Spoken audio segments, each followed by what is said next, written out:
Hello class, welcome to my home. Thanks for tuning in to my presentation of the Toulmin argument that we've done this semester. My name is Joe. I'm very excited to share the presentation with you because this project allowed me to research and review some topics I find very interesting and important. So the topic of my Toulmin argument is how religion influences societies and enables conflict. My opening claim is that religious ideologies have fueled wars and enabled consolidation of power throughout history. So this is a pretty extensive topic, and I found many supporting arguments when researching different societies throughout history. So this class coincided with my humanities class, which has been very helpful. One of my favorite books here is History's Timeline. So it gives you a rundown from ancient Egypt up to present day for the most part. Same thing as humanities. Of course, this goes a lot more into depth to literature and art and things like that, but religion plays a big role in the art throughout society as well, and how powerful that can be. And again, it can foster control for the powerful, typically. So another reference I used to get started was Purdue Owl. There was MLA sample paper reference earlier in the semester. It's been really helpful categorizing and confirming my information. So I appreciate having that. Norfield Guide to Writing really helped me with the research project. So one of the good chapters here is doing research. Helps give some instruction on how to paraphrase, evaluate your sources, and authenticate them. So I've had a lot of good resources this year for the project. It's been a lot of fun. So let's get back into it. I don't know if I showed you my Toulmin argument here. Throughout history, numerous conflicts have involved differences in religious beliefs. Though these beliefs can lead to an us versus them mentality, it also can foster good habits. So there's good and bad. Of course, there's been a lot of death throughout history, and that's the scariest part, is how these religious morals are supposed to foster peace and prosperity, and love thy neighbor, that type of thing generally. But whenever we have different deep-seated beliefs, sometimes generationally, that can really make people behave in ways that maybe they otherwise wouldn't have. Again, I go back to it a lot of times. This is more consolidated by the powerful and used in a way that benefits them. So the Crusades that began in the late 11th century is a prime example of how religious leaders abused power to increase wealth and strength. Some disagree with expanding countries for moral purposes. There is a lot of research that claims religion can influence politics and economics in a big way, usually for good, and this is explained by Craig Mitchell in his research paper, Contemporary Research and Religion, Politics and Economics. He studies those things quite a bit in his paper. One concern I briefly touch, but don't dig too deep into, is the repeat use of religion to fuel hatred.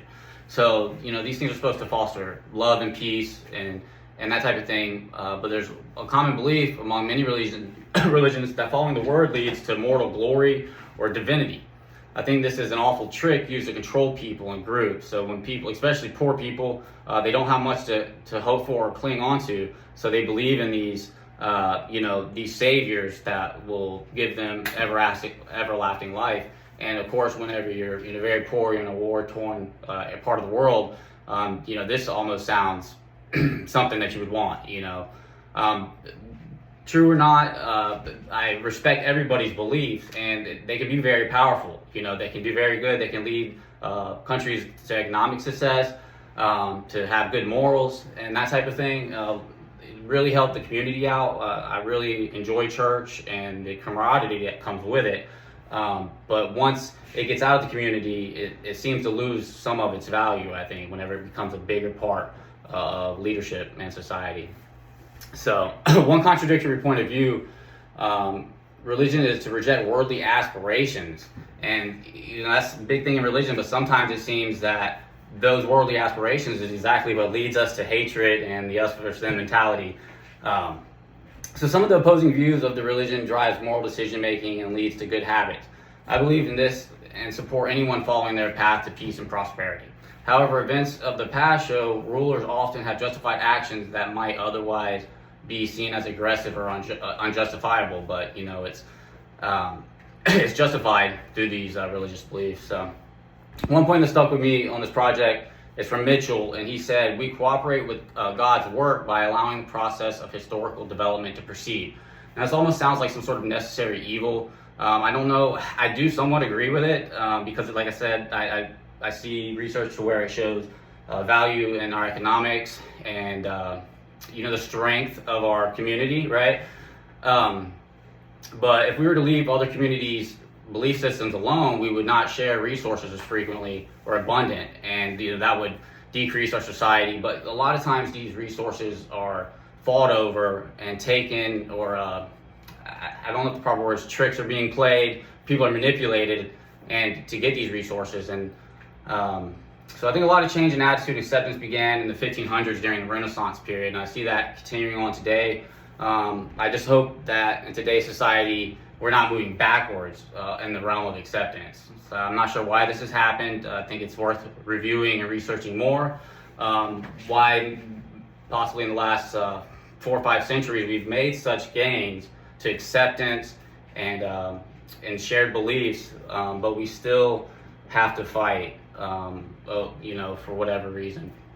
So it's been an exciting project. I'll leave you with one last part for my conclusion here, if you don't mind.